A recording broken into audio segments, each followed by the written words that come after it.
O'zbekiston telekanalida.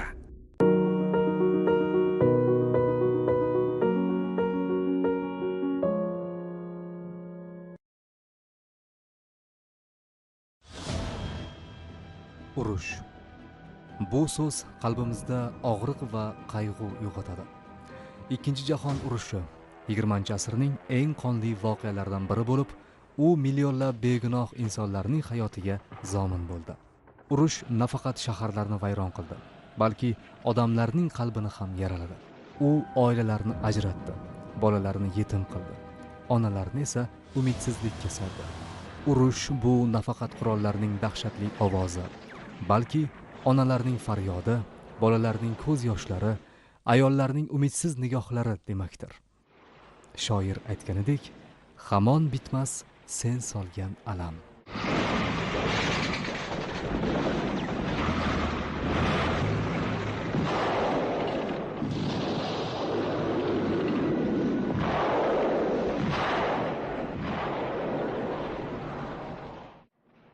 Ikkinchi jahon urushida halok bo'lgan minglab yurtdoshlarimiz xotirasini yod etish, olovli janglardan omon qaytgan bobolarimizga, og'ir kunlarni sabr bardosh bilan yenggan yurtdoshlarimizga hurmat ehtirom ko'rsatish tom ma'noda milliy qadriyatga aylangan.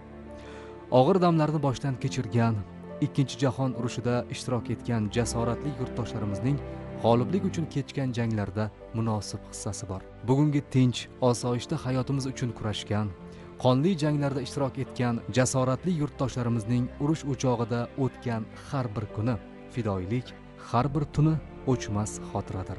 Vatan uchun, el yurt tinchligi uchun jonini ham ayamagan ota-bobolarimizning bu xizmatlari bizga ibrat va namuna hisoblanadi. Xorazm viloyati Gurlan tumanida istiqomat qilayotgan Bobojon ota Madaminov hayot yo'llarida ham urushning asoratli izlari bor.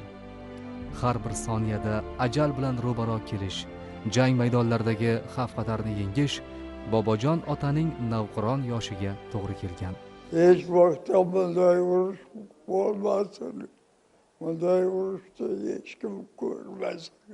Meni qutlab bayramlarda kelganlaringiz uchun minglarcha rahmat. Prezidentimiz sog' bo'lsin, omon bo'lsin. O'zbekistonimiz tinch bo'lsin. Bu gaplar shunchaki hikoya emas. Uning yuraklarda qolgan dog'i, alamli og'riqlari, bir umrlik yo'qotishlari bor. Oradan ancha vaqt o'tsa-da, bu manzarani unutish qiyin deydi chuqur xo'rsinib, ayni paytda 107 yoshda bo'lgan otaxon biz bilan suhbat davomida. Bugungi tinch, osoyishta hayot uchun shukronalar keltirib, tinchlik qadriga yetishimizni ta'kidlayotgan Vafo ota ayni paytda 102 yoshda. Xonadonda mehmon bo'lganlarga eng muhimi tinchlik, uni qadrlash va asrash kerak deydi qahramonimiz. Bu o'gitlar achchiq tajriba hosili. Aslida qiyinchilik ko'rgan va jasoratli hayot yo'lini bosib o'tgan Vafo ota Iskandarov timsolida haqiqiy mard inson qiyofasi gavdalanadi. Prezidentimizning ömürleri uzun bo'lsin. Yıldan yıla Özbekistan gülle yaşını versin. 102 yaşa girdi. Yerler yurtta keçeyi gündüz şu yurtumuzu, halkımız için duadaman. 20-30 yıl aldın 400-500 ikinci havuç katlaşısı var. Bugün bana qarasak 3 tane kalıptı. Şularını bir haberini alıp, sağlık salametliğini bilip, ularını bir təbriklep geldik. Bana bugün Koşköpür tumanında Aksakal bana 102 yaşına gelipti. Sağlıkları yaxşı, gepleşleri yaxşı. Juda bir xursand bo'lib, mana bir pas suhbat qildik, juda yaxshi bo'ldi. Bularga kuch-quvvat, sog'lik, salomatlik bergay. Front arkasi qatnashchilari ham ularni ham mana hammasini tabriklab, ularni ham muborakbod qilmoqdamiz. Urushda jasorat ko'rsatgan Hazorasbek Bekjon ota Matnazarovning bu haqdagi hikoyasi ham og'ir damlardan qolgan o'chmas xotira. Ammo uning dilida va tilida bugungi tinch hayotga shukronasi bor. Ayni paytda 105 yoshda bo'lgan qahramonimiz bu haqda har kuni takror va takror aytishdan charchamaydi. Faxrimiz bo'lgan bobomizdan biz hamisha xabar olib, Tibbiyot xodimlari kelib, uni sog'lig'idan xabar olishadi. Uch avlod uchrashuvlarida Bakcham buvamiz faol qatnashadilar va yoshlarimizga urushning dahshatli voqealarini gapirib, ularga yurtimiz tinchligini, osmonimiz musaffoligini, qadrina yetishlikni har safar uqtirib boradilar.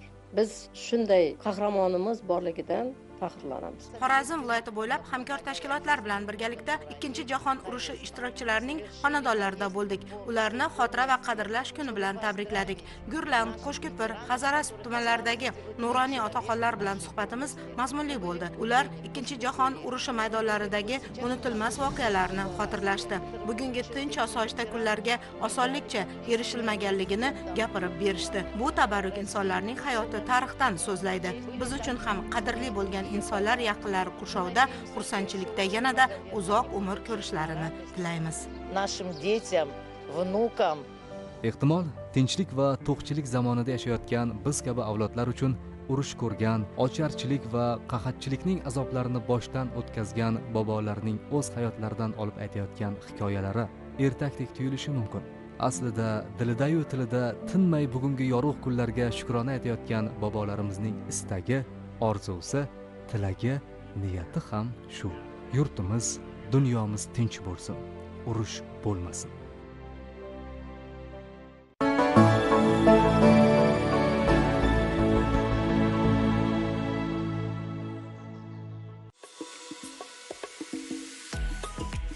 Kuningizni Palmolive Naturals mandarin va vitamin C ning musaffo ifori bilan boshlang. Cheksiz mandarin energiyasidan zavqlaning.